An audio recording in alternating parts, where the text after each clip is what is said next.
दोस्तों, पहले तो मैं बहुत शुक्रगुजार हूँ कि आपने मुझे आपके बीच में बात करने का मौका दिया। मैं 2-3 दिन पहले ही आदिल भाई को बोला कि मैं हैदराबाद आ रहा हूँ, कुछ वक्त है मेरे पास।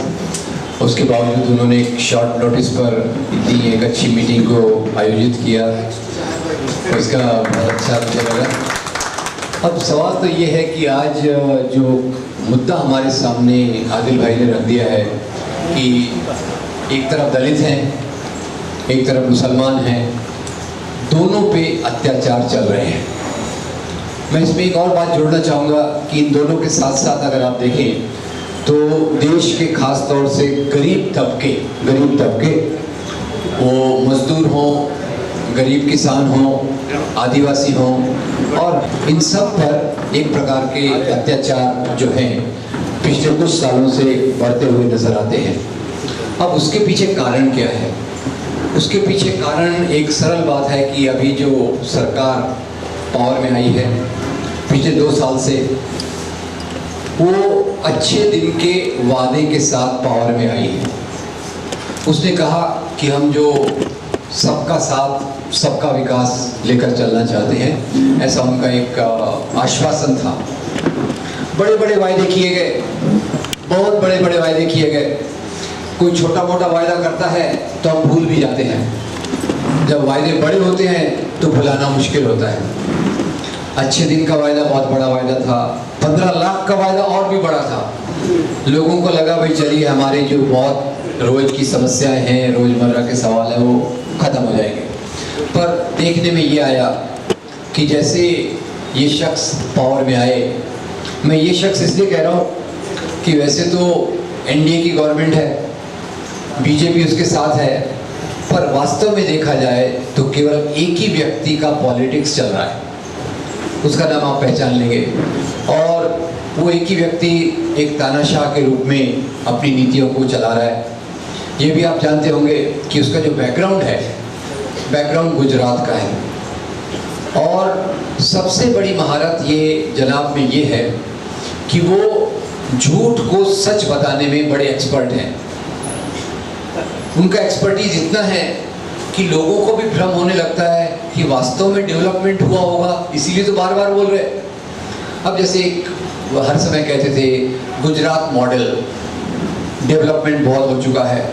मैं नौजवानों से बहुत बहस करता था, ये करता था, पर लोगों के पल्ले में पड़ता नहीं था। नहीं बोले ये आप गलत बोल रहे हैं, देखिए वहाँ के रोड कितने अच्छे हैं, वहाँ रोज रोज तो हमको पढ़ने को मिलता है कि वहाँ विकास हो रहा है, विकास हो रहा है। यानी वो एक जो हिटलर वाला मामला था, हिटलर का एक प्रोपेगेंडा मिनिस्टर था, उसका नाम था गोबेल्स, वो तो सब जानते होंगे। गोबेल्स का कहना था आप किसी झूठ को 100 बार बोलो तो लोग सच मानने लगते हैं।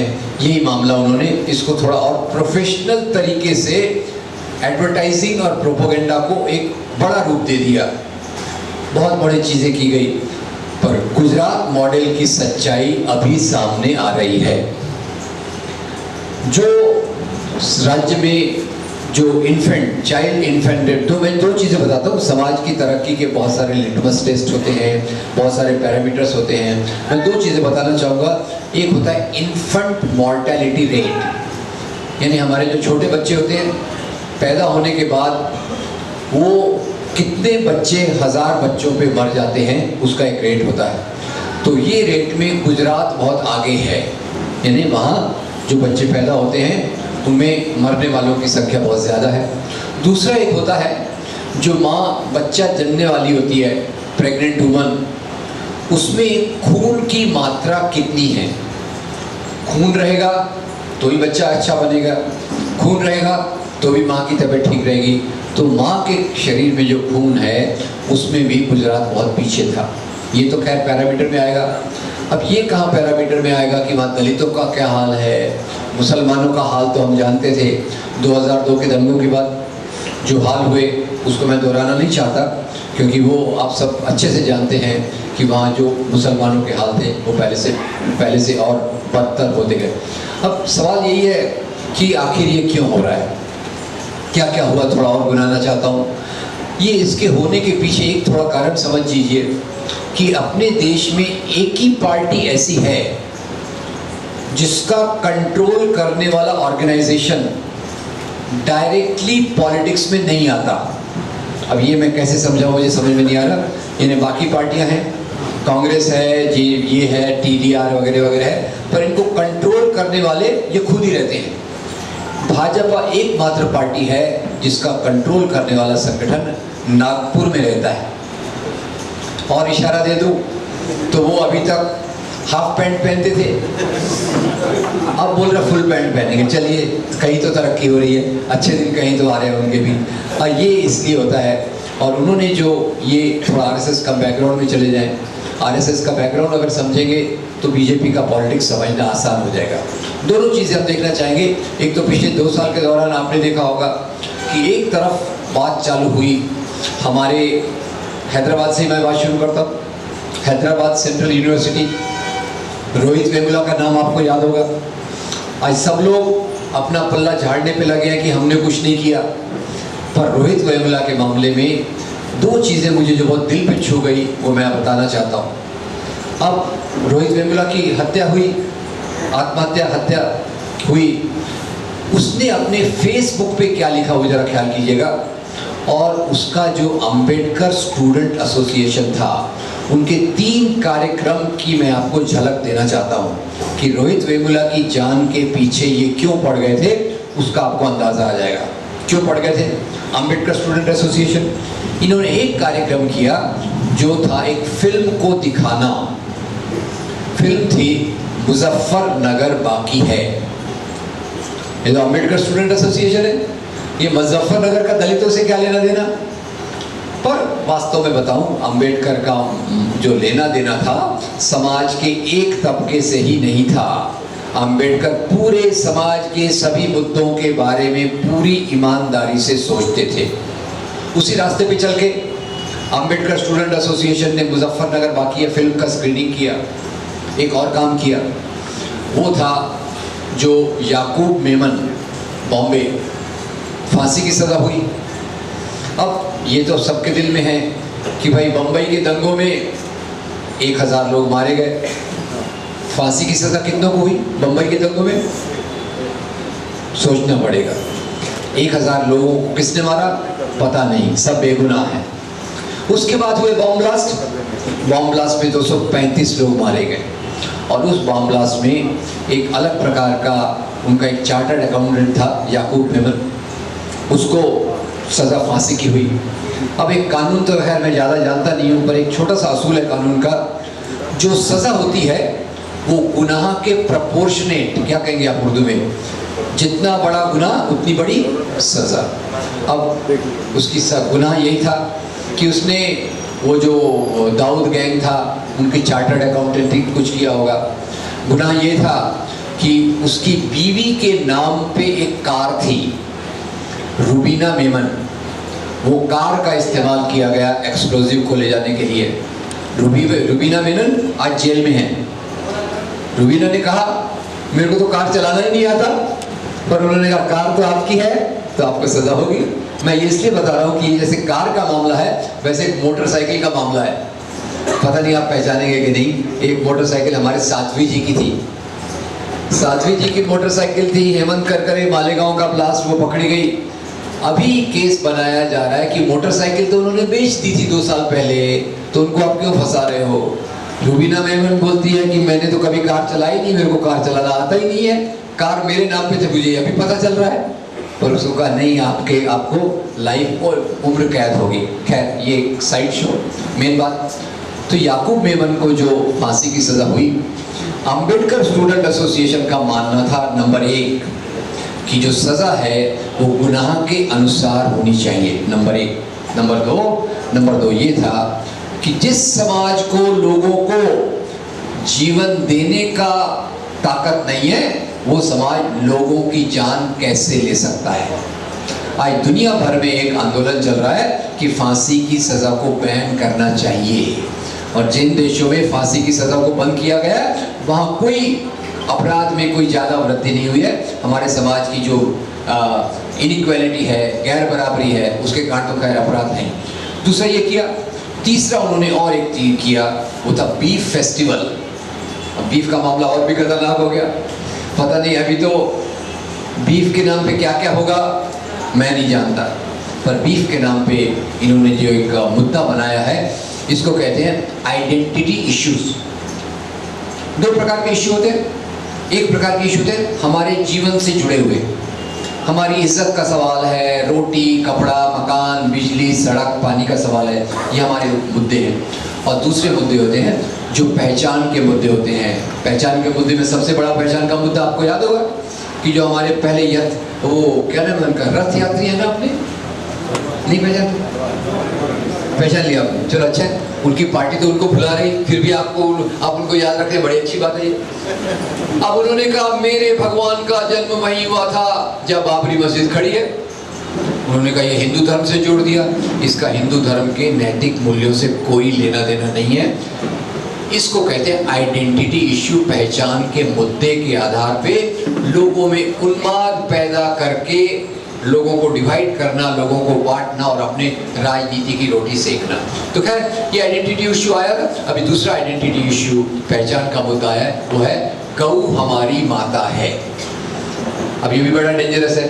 अब ऐसी रिश्तेदारी है तो कई बार मैं जाता हूँ, मैं बोलता हूँ गौ हमारी माता है, तो लोग मेरे से पूछते हैं अगर गौ आपकी माता है तो पिता कौन है? मेरे पास तो जवाब ही नहीं रहता, मैं तो बड़ा चकरा जाता हूँ। खैर एनीवे, अब उसके माता के नाम पे। अब दूसरा ये मुद्दा मुझे ज़्यादा खतरनाक क्यों लगता है? वो ज़्यादा खतरनाक इसलिए लगता है कि बाबरी मस्जिद तो केवल अयोध्या में थी और गाय हर गांव में है, हर मोहल्ले में है, हर एरिया में है।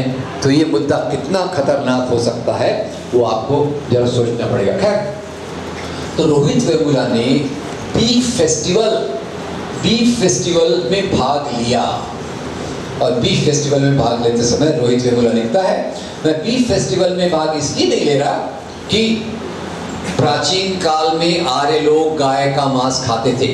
Truth, this is truth. प्राचीन काल में आर्य लोग गाय का मांस खाते थे।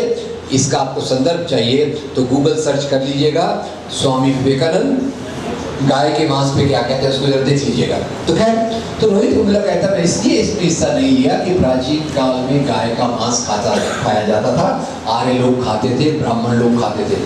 उसने कहा मैं इसलिए इसमें भाग ले रहा हूँ क्योंकि मेरे समाज का एक बड़ा हिस्सा, a big part of my society, वो बीफ पे डिपेंडेंट है as a rich source of protein, क्योंकि सस्ता है, गरीबों में वो भी है, टेस्ट का सवाल है। तो ये तीन चीज़ों के आधार पे रोहित वेमुला ने बीफ फेस्टिवल में हिस्सा लिया।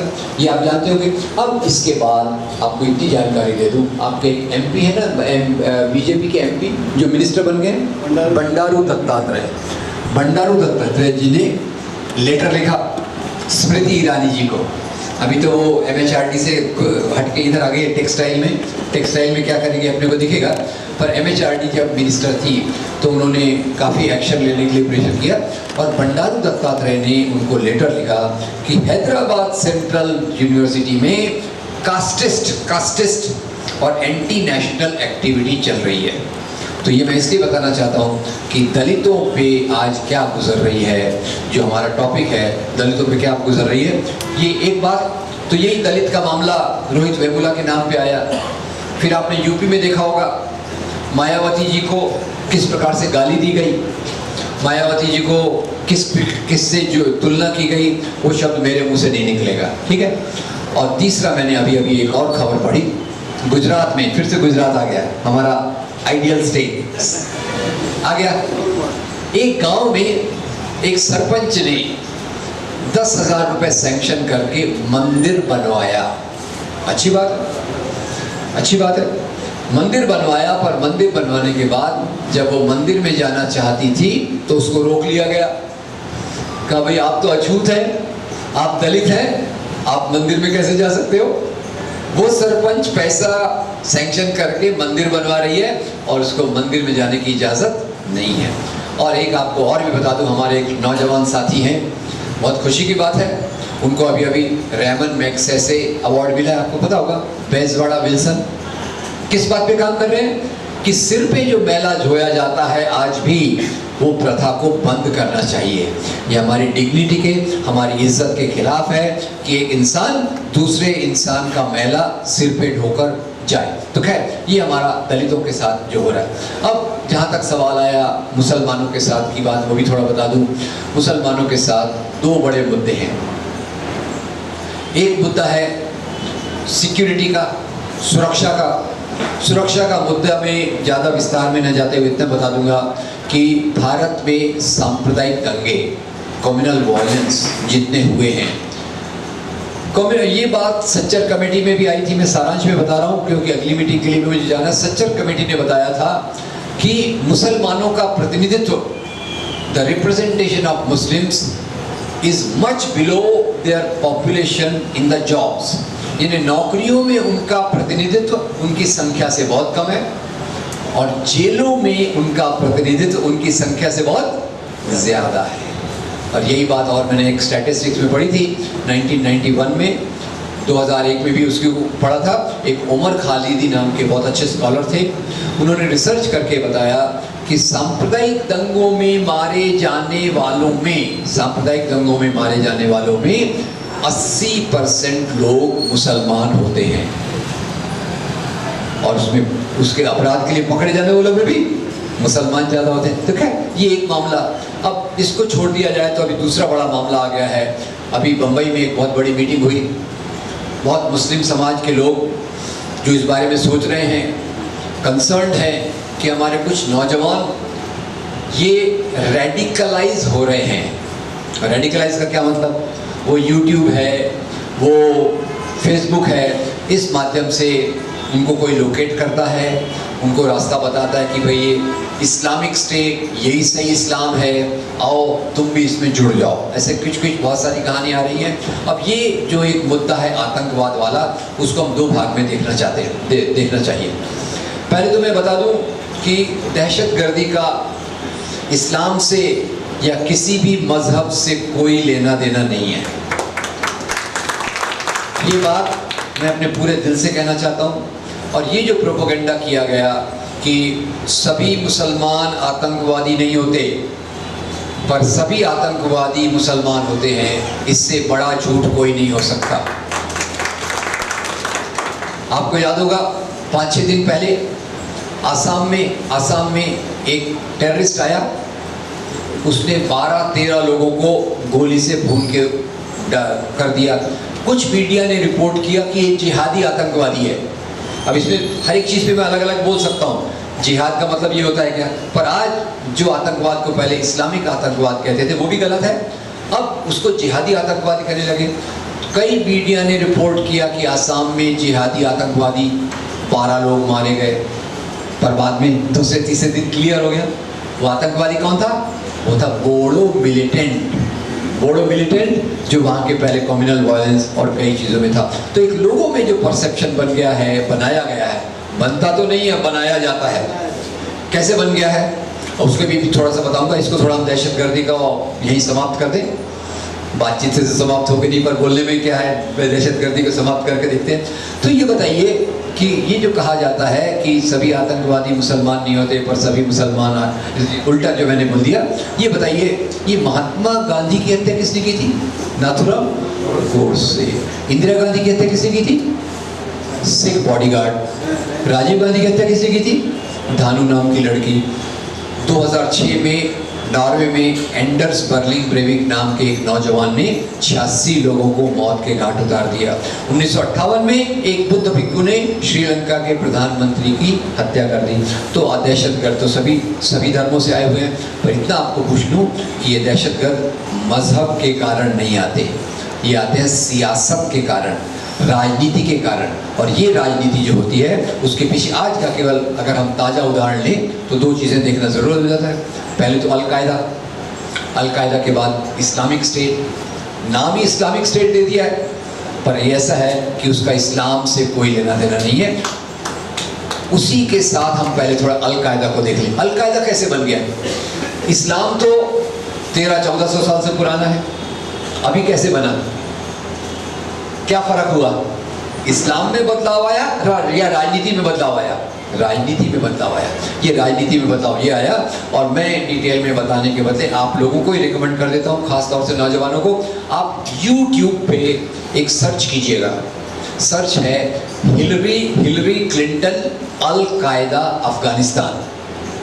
मैं अभी तक हर मीटिंग में जाके, कई मैंने इस पर किताबें भी लिखी हैं, कुछ लाई भी हैं, बोलता था कि भाई देखो, अल कायदा के बनने के पीछे ये कारण था, अमेरिका ने पैसा दिया, अमेरिका ने सऊदी अरेबिया वाला इस्लाम ले आया, मदरसों में ब्रेन वॉश किया गया, अब मुझे वो करने की ज़रूरत नहीं है। हिलरी क्लिंटन का 4 मिनट का वीडियो है। हिलरी क्लिंटन इस वीडियो में क्या बोलती है? अमेरिकन फौजें अफगानिस्तान जा नहीं सकती थी, रशियन आर्मी से लड़ नहीं सकती थी, तो इसलिए हमें पाकिस्तान के मदरसों में पैसा दिया और एक गलत प्रकार का इस्लाम हमने वहाँ प्रचारित किया। और ये गलत प्रकार के इस्लाम में जिहाद शब्द का मतलब बदल दिया, काफिर शब्द का मतलब बदल दिया, क्योंकि शब्द को तो खैर वही होता है जो लोग उसको ले चलें, तो उसका मतलब बदल दिया, मुसलमान नौजवानों का ब्रेन वॉश किया।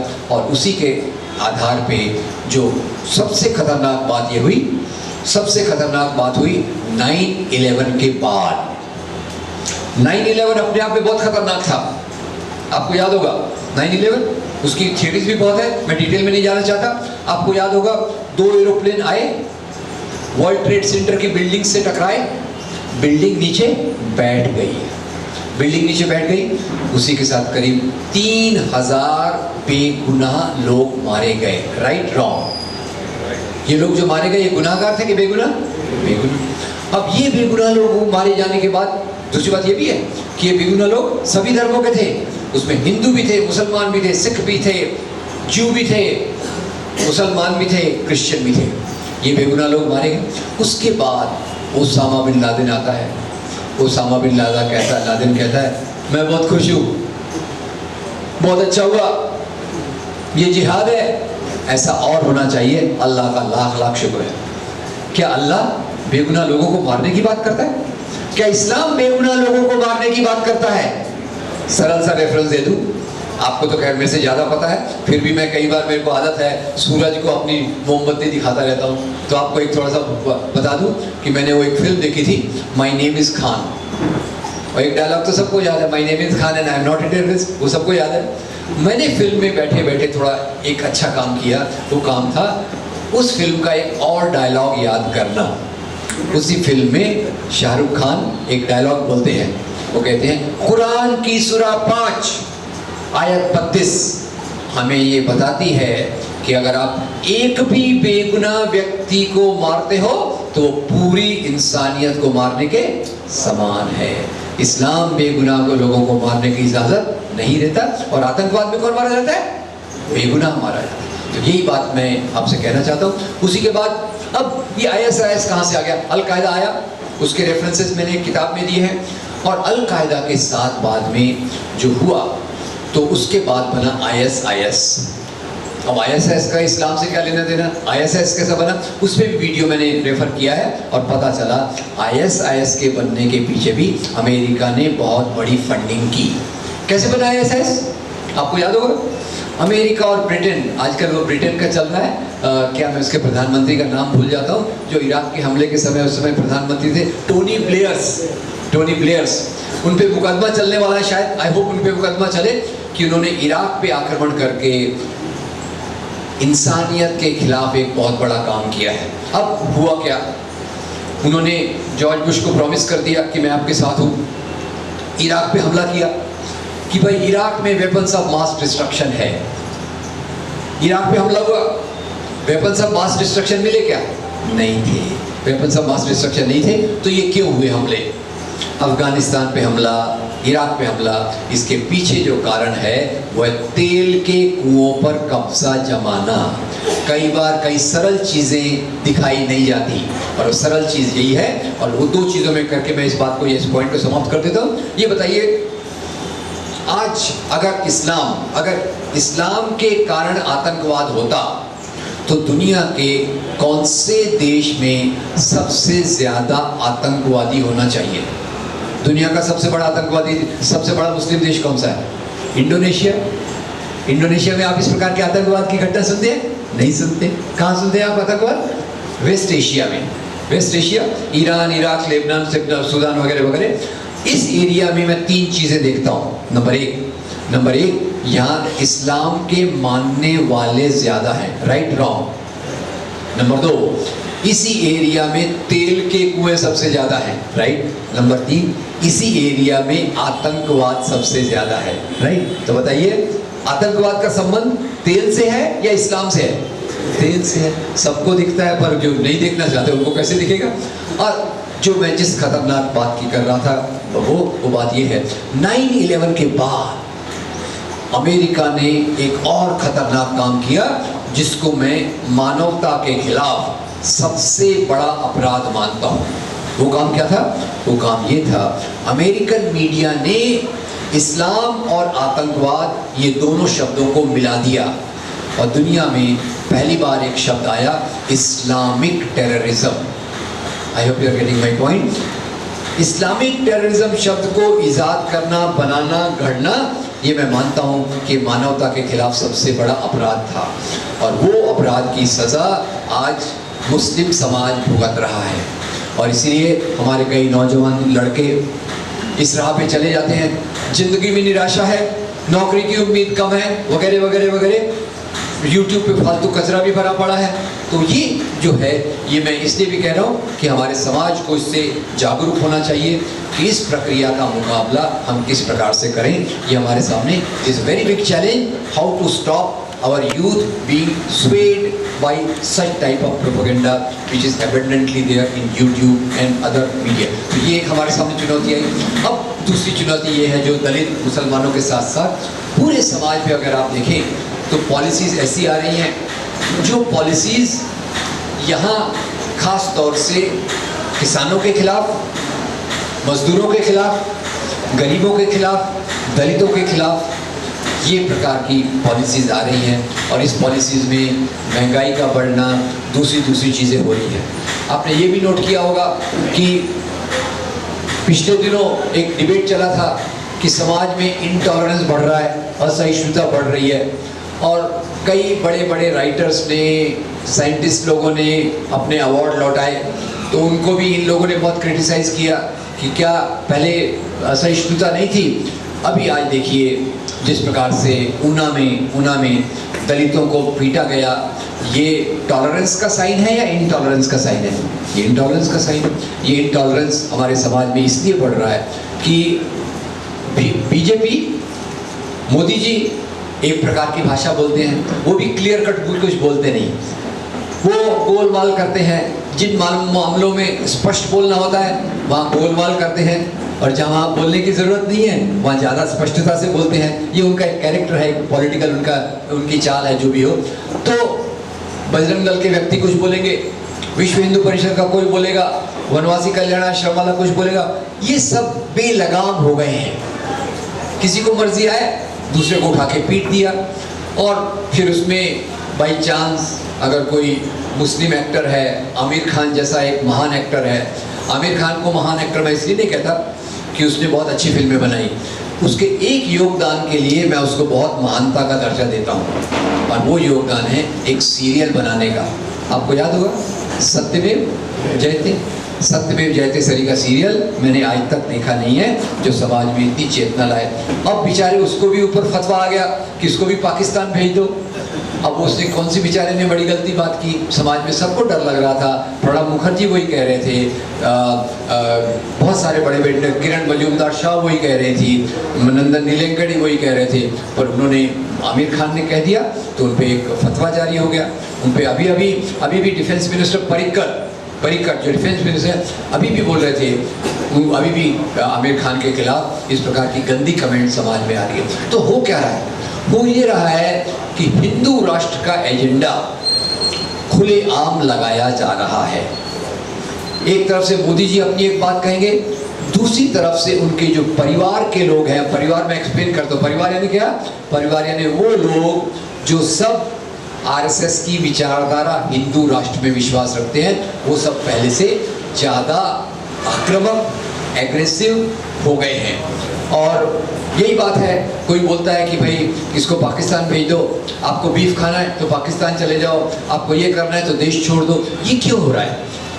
ये इसलिए हो रहा है कि आपको हिंदी में एक पता नहीं मुहावरा पता होगा कि नहीं, मुझे एक दोस्त ने बताया था, एक हिंदी में मुहावरा है, सैया भय कोतवाल। तो डर का है, मेरा हस्बैंड तो कोतवाल है, मैं किसी को गाली भी दे दूं, किसी को मारपीट भी कर दूं, ऊना में दलितों पे अत्याचार भी कर दूं। तो ये एक प्रकार से आज आरएसएस का जो एजेंडा चल रहा है वो दो रास्ते से चल रहा है। एक है नीचे से ऊपर। नीचे से ऊपर क्या है भाई? क्योंकि आरएसएस परिवार के जो लोग हैं, उसके मैंने कई संगठनों के नाम आपको बताए, ये लोग चुपचाप हर जगह काम करते हैं। और तो और उन्होंने मुसलमानों के बीच में भी एक मंच बना लिया है। कौन सा? राष्ट्रीय मुस्लिम राष्ट्रीय मंच ऐसा कुछ तो भी है। वो इंद्रेश कुमार जिसके कन्वीनर हैं, और अपने में से कुछ गुमराह लोग जिनको शॉर्टकट चाहिए वो उनके साथ भी ज्वाइन हो गए हैं।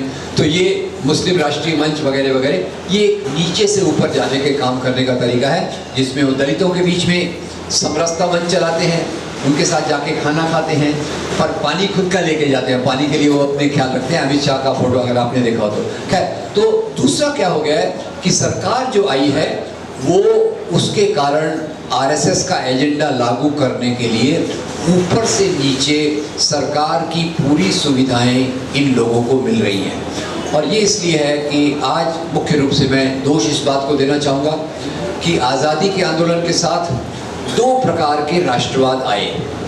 Two types of nationalism came along with the freedom movement. एक तो था वो जो यहाँ के उभरते वर्गों में से आया, वो जो इंडियन नेशनलिज्म की बात करता था, वो राष्ट्रवाद जो सभी धर्म के लोगों को साथ में लेके चलता था, एक राष्ट्रवाद ये था।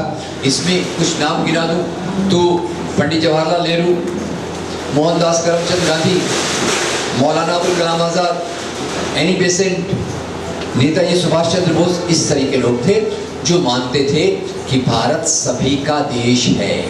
और इस देश के लिए मैं दो एक इंटरव्यू मैंने बनाया है, काल्पनिक इंटरव्यू, इमेजिनरी इंटरव्यू दो बनाए हुए हैं, और वो दोनों इंटरव्यू का मैं आपको थोड़ा जज्बा बताना चाहता हूँ। उसमें एक तो है मौलाना अबुल कलाम आज़ाद। मैं कल्पना में जर्नलिस्ट बन जाता हूँ, पत्रकार बन जाता हूँ, और मैं मौलाना साहब का इंटरव्यू लेता हूँ।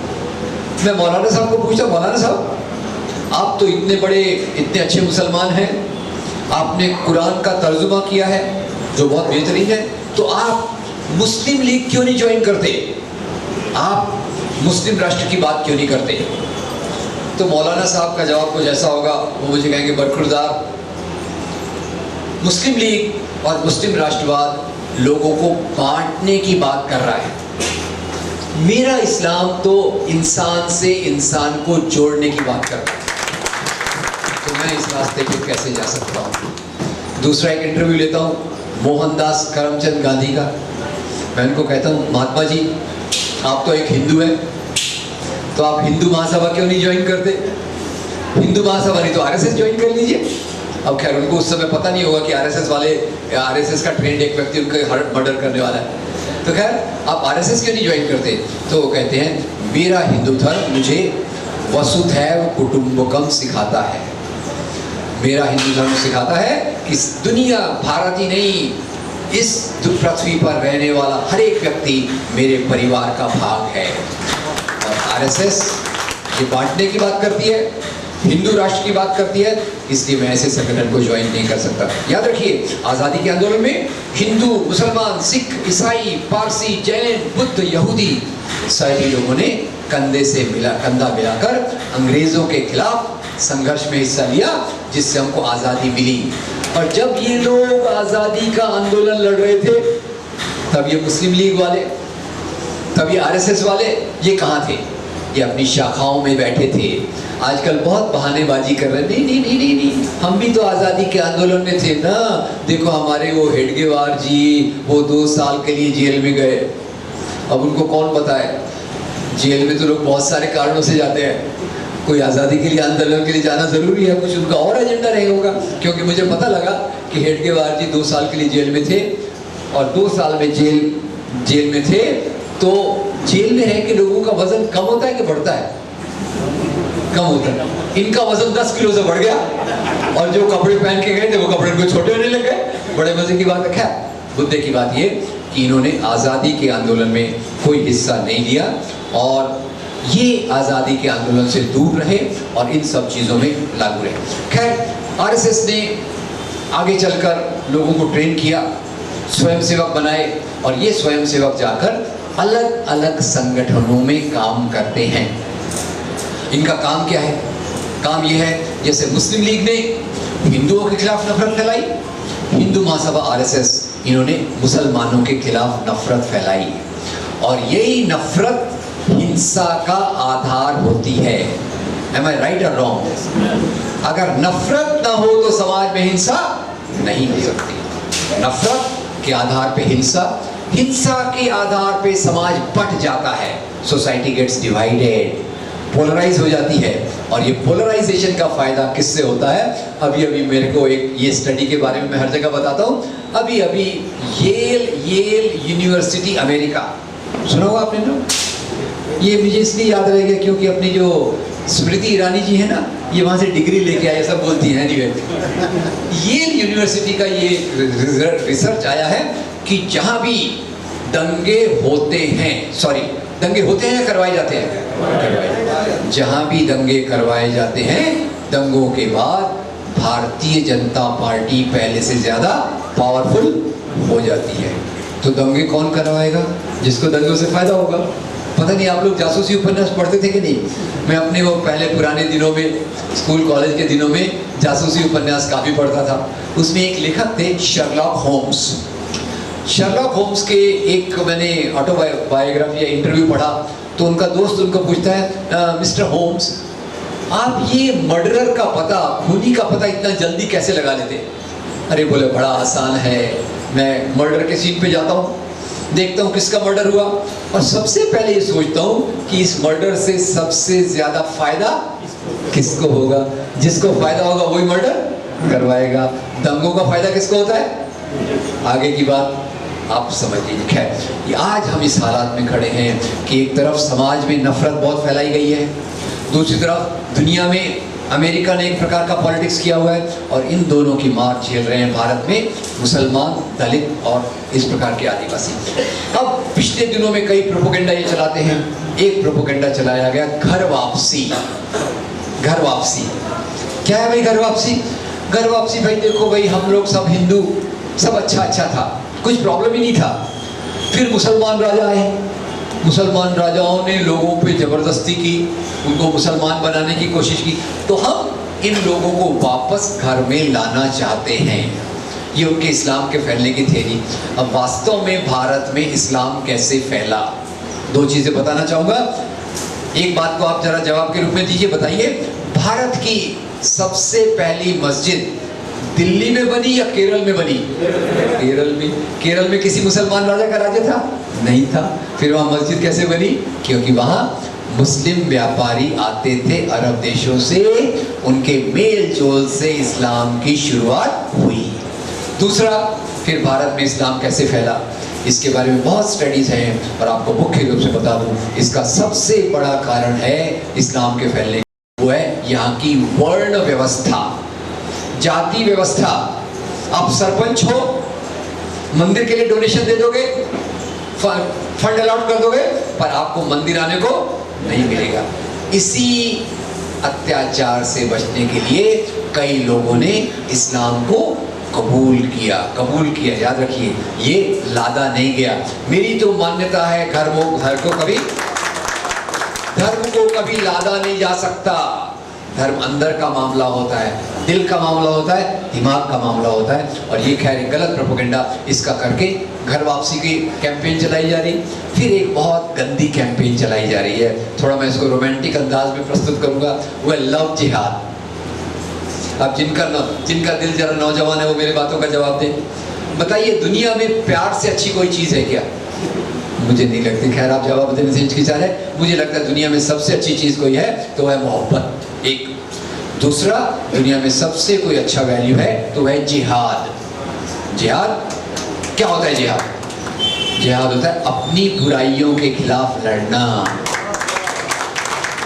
जिहाद होता है समाज की बुराइयों के खिलाफ लड़ना। तो दो प्यारे शब्दों को मिलाकर एक बहुत खतरनाक राजनीतिक कैंपेन शुरू कर दिया। क्या कैंपेन किया गया? भाई मुसलमान नौजवान, इनको ट्रेनिंग दी जा रही है।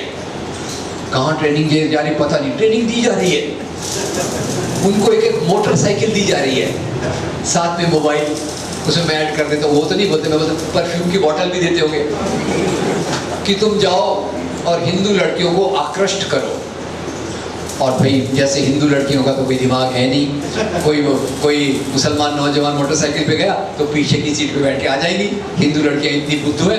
वास्तव में लव जिहाद का जो फॉर्मूला है वो मुसलमान नौजवानों को तो बदनाम करता है, पर उससे ज़्यादा वो हिंदू लड़कियों की तौहीन है कि वो, उनका दिमाग नहीं है, कोई भी मोटरसाइकिल और परफ्यूम पहन के आ गया तो उसके साथ पीछे चले जाएंगे। खैर ये मामला भी है, पर ये है इसमें बेटी बचाओ बेटी बचाओ, बेटी के नाम पे क्या क्या होता है। अभी यूपी में फिर से चालू हो गया।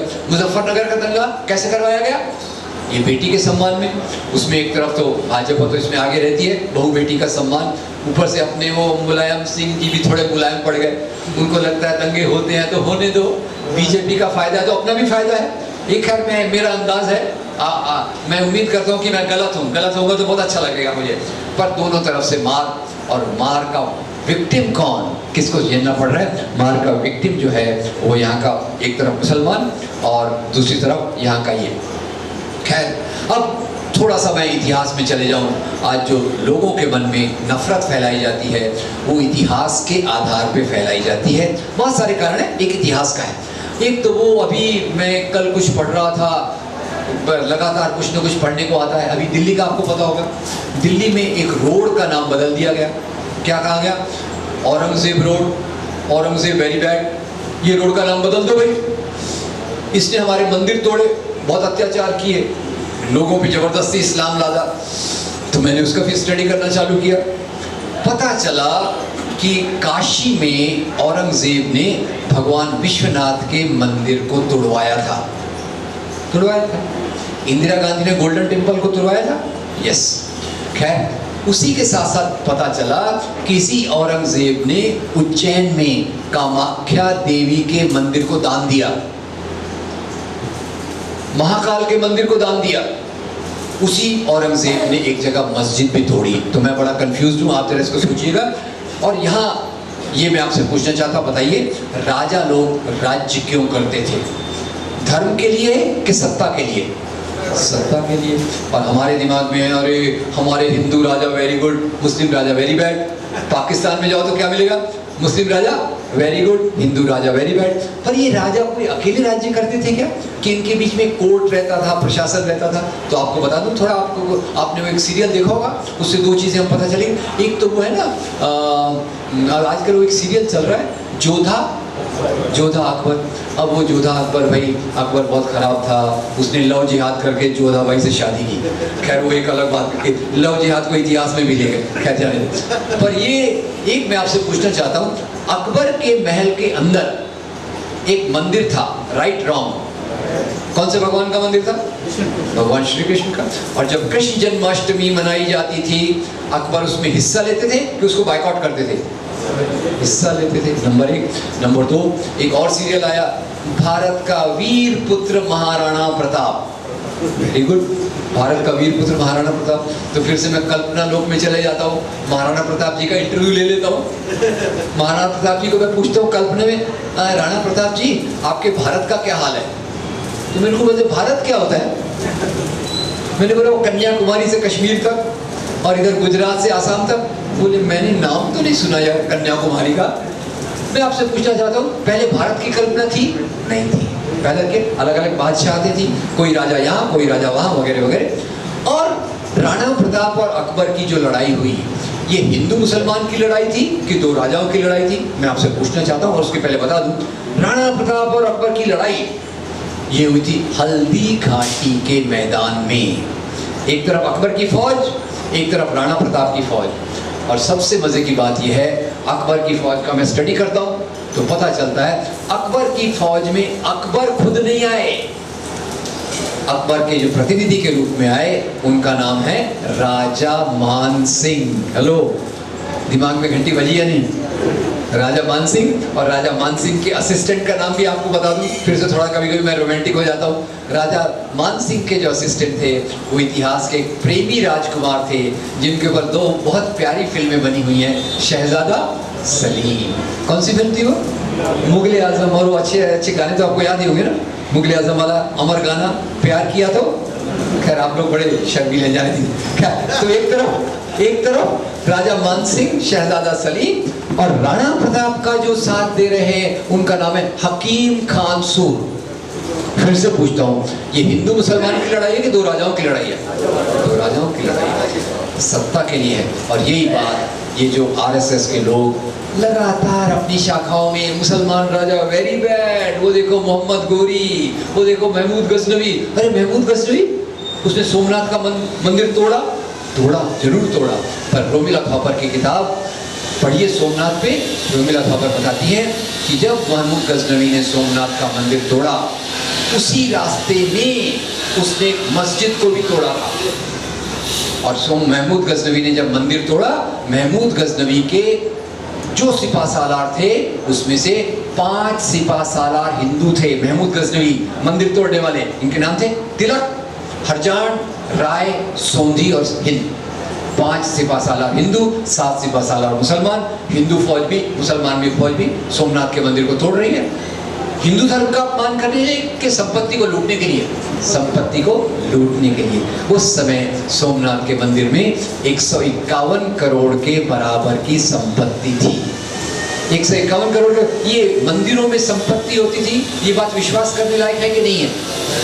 होती थी कि आज भी है? आजकल कई बार जब मेरा मूड बहुत खराब हो जाता है तो मैं एक बड़ी अच्छी बात सोचता हूँ, आपको भी अच्छी लगेगी। वो अभी अपने प्राइम मिनिस्टर जी ने चुनाव के पहले एक वादा किया था ना, अगर मैं प्रधानमंत्री बन गया तो 6 महीने के अंदर हर एक के अकाउंट में 15 लाख आ जाएगा। खैर वो तो कभी नहीं आएगा, पर मैं एक वादा करता हूँ, और वो वादा जब पूरा होगा आप भी खुश होंगे, मैं भी खुश होऊंगा। क्या वादा है मेरा? देश के 100 धनी मंदिरों की संपत्ति को जमा करो, 100 धनी मंदिरों की संपत्ति को जमा करो, हम सब में बराबर बांट लो। आपका भी भला, मेरा भी भला, you are also happy, I am also happy. Anyway, अब ये मामला जो आता है, आज जो नफरत फैलाई जाती है, इतिहास का सहारा लिया जाता है, दुनिया के आतंकवाद का सहारा लिया जाता है, लोग ये भूल जाते हैं कि भारत वो देश है जहाँ हिंदू, मुसलमान और बाकी धर्म के लोग प्यार से, मोहब्बत से, सदियों से मिलजुल कर रहे। और उसका उदाहरण, उसके बहुत उदाहरण दूंगा। अभी आदिल भाई आजकल वाराणसी पे बड़ा इनका ख्याल है, मेरे को भी ले गया वाराणसी जाते समय मैं फ्लाइट से उतर के जा रहा था, तो पहले मैंने याद किया वाराणसी के एक बड़े उस्ताद को। उन उस्ताद का नाम है उस्ताद बिस्मिल्लाह खान। और मैंने सोचा ये उस्ताद बिस्मिल्लाह खान है क्या, तो पता चला वो शहनाई वादक। शहनाई कहाँ बजाते थे? हिंदुओं के पवित्र शहर वाराणसी में, हिंदुओं की पवित्र नदी गंगा के किनारे, हिंदू मंदिरों की सीढ़ियों पर बैठकर शहनाई बजाने वाला ये उस्ताद, ये भारत की एकता का प्रतीक है, हिंदू मुसलमानों की एकता का प्रतीक। यही वो जगह है जहाँ दरगाह पे हिंदू भी जाता है, मुसलमान भी जाता है। संत कबीर को मानने वाले, संतों को मानने वाले हिंदू भी हैं, मुसलमान भी हैं। गांधी जी के पीछे चलने वाले हिंदू भी थे, मुसलमान भी थे, ईसाई भी थे। तो इस देश में जहाँ हमको मोहब्बत से रहने का हमारे खून में है, हमारे दिमाग में है, वहाँ ये नफरत की राजनीति अंग्रेजों के आने के बाद से आई। याद रखिएगा, अंग्रेजों को यहाँ डिवाइड एंड रूल करना था, और इस डिवाइड एंड रूल के चलते उन्होंने इस प्रकार का इतिहास लाया, हमारे दिमाग में ये सब चीज़ें लाई। तो आज संघर्ष 2 प्रकार का है, एक इंडियन नेशनलिज्म, दूसरा हिंदू नेशनलिज्म। पाकिस्तान में मैं होता तो पाकिस्तान में बात करता कि यहाँ जो इस्लाम के नाम पे राजनीति की जा रही है वो यहाँ की औरतों के लिए खतरनाक है, गरीबों के लिए खतरनाक है, मजदूरों के लिए खतरनाक है। पर मैं इंडिया में बात कर रहा हूँ, इंडिया में मुझे हिंदू कम्युनलिज्म जो आरएसएस के निर्देश में चलता है उसकी आलोचना करना मेरे लिए बहुत ज़रूरी है। अब सवाल ये आता है कि एक इंग्लिश का वाक्य मैं हर जगह दोहराता हूँ, वो ये है, philosophers have tried to interpret the world in so many ways, point however to change it, दार्शनिकों ने दुनिया को कई प्रकार से समझने की कोशिश की है। मुद्दा ये है कि हम बदलें कैसे। आज इस हॉल में हम जो लोग बैठे हैं, सुनने में तो अच्छा लगा, अच्छी अच्छी बातें हैं, पर सवाल यह है कि मैं अपनी जिंदगी में क्या करूं कि समाज को मैं बेहतर बना जाऊं। मैं क्या करूं कि लोगों में एकता पैदा करूं। मैं क्या करूं कि लोगों पे, गरीब लोगों पे जो जुल्म हो रहा है उसके विरोध में थोड़ा सा अपना योगदान दूं। तो मेरे 3-4 सुझाव हैं। पहले तो ये कि लोगों के ये जो पूरी सांप्रदायिक राजनीति है, ये गलत प्रोपोगेंडा पे टिकी हुई रहती है। लोगों के मन में है मुसलमान ऐसे हैं, क्रिश्चियन ऐसे हैं, मुसलमानों के मन में हिंदुओं के लिए कुछ होगा। ये गलत विचार इतिहास से आते हैं, दुनिया की गलत समझ से आते हैं। तो पहली बात है, इन विचारों को दूर करने के लिए हमने पूरी कोशिश करना चाहिए। खुद की समझ, किताबें, यूट्यूब, अच्छी अच्छी चीज़ें लोगों तक ले जाना, व्हाट्सएप है, नौजवान लोगों से मैं रिक्वेस्ट करूंगा इन माध्यमों का उपयोग कीजिए और इन चीज़ों को समाज के सभी तबकों तक ले जाने की कोशिश कीजिए। दूसरा मेरा एक बहुत निवेदन है कि आज समाज में शांति की बहुत ज़रूरत है। शांति के बगैर प्रगति नहीं हो सकती। There can't be a development without peace. Modi ji का सबसे बड़ा जो डेवलपमेंट बोलते हैं वो झूठा इसलिए लगता है कि उस डेवलपमेंट के साथ शांति जुड़ी हुई नहीं है। एक तरफ अशांति पैदा करना, दूसरी तरफ डेवलपमेंट की बात करना, ये लोगों को धोखा देने वाली बात है। विकास तभी हो सकता है जब समाज में शांति हो। तो समाज की शांति के लिए एक अच्छा सही अभियान चलाने की जरूरत है। उसके लिए मैं आदिल भाई का बहुत शुक्रगुजार हूँ कि जिन्होंने इस प्रकार के काम के लिए एक बहुत बड़ा बीड़ा उठाया है और इस काम को आगे ले जाएंगे। इसके लिए उन्होंने अपना निर्धार लिया है, इस बात के लिए मैं उनका आभारी हूँ। तो पहला, समाज में सही विचारों को ले जाना। दूसरा, अपने समाज में नौजवानों की राजनीतिक ट्रेनिंग देना। हैदराबाद में हो, आदिलाबाद में हो, बेंगलोर में हो, 50-100 नौजवान दिन भर के लिए बैठे और चर्चा करें। हमारा सिलेबस क्या होगा? हमारा सिलेबस 3 आधार पे होना चाहिए। 3 आधार पे क्या सिलेबस है? पहला आधार, सभी धर्मों के नैतिक मूल्यों का आदर। जाकिर नायक से मेरी तकलीफ यही है कि वो इस्लाम को श्रेष्ठ बताने के लिए दूसरे धर्मों को नीचे गिराते हैं। मेरी मान्यता है दुनिया के सभी धर्मों ने इंसानियत के विकास में मदद की है, और वो एक धर्म हो, दूसरा धर्म हो, जब आप दूसरे धर्मों को नीचे गिराते हैं तो आपका धर्म खुद नीचे गिर जाता है। ये मेरी मान्यता है। तो सभी धर्मों के नैतिक मूल्य, ये मेरा पहला फाउंडेशन। दूसरा मेरा जो आधार है वह आजादी के आंदोलन के सिद्धांत। आजादी के आंदोलन के क्या सिद्धांत थे? जो भगत सिंह के थे, अंबेडकर के थे, गांधी के थे, मौलाना आजाद के थे, नेहरू के थे, वो सिद्धांतों को मैं 3 रूप में रखता हूं। और ये सिद्धांत है स्वतंत्रता, समानता, बंधुता, लिबर्टी, इक्वालिटी, फ्रेटर्निटी, जो हमारे संविधान में भी आए हैं। मैं यहीं तक नहीं रुकना चाहता, मैं आगे जाना चाहता हूं। मेरे पैर में आज बेड़ियां पड़ी हैं एक खतरनाक राजनीति की, फिर भी मैं सपना देखने से तो मुझे कोई नहीं रख सकता। मैं एक ऐसे समाज का सपना देखता हूँ जहाँ कोई भी भूखे पेट न सोए, कोई भी बेइज्जती से न दिए, और उसके लिए मैं सपना देखता हूँ United Nations charter of human rights का। इस दुनिया में जो भी व्यक्ति पैदा होता है उसको पूरी इज्जत से, बराबरी से जीने का अधिकार है। इसी के साथ मैं आपसे निवेदन करता हूँ कि ये जो हमने बातें सोची है, कभी बैठिए, सोचिए कि हैदराबाद के लेवल पर हम किन एक्टिविटीज़ को कर सकते हैं। आई एम वेरी ग्लैड कि यहाँ कम्युनलिज्म का मुद्दा उतना इम्पोर्टेंट नहीं है, दैट्स वेरी गुड। पर आप अगर ट्रेनिंग प्रोग्राम लें, लोगों के अवेयरनेस प्रोग्राम लें, आप सोशल मीडिया का इस्तेमाल करें, तो मैं उम्मीद करता हूँ कि एक बेहतर समाज बनेगा, जो हम आगे आने वाली पीढ़ियों को एक अच्छा समाज दे के जाएँ। इसी बात के साथ मैं अपनी बात को समाप्त करता हूँ। Thank you very much.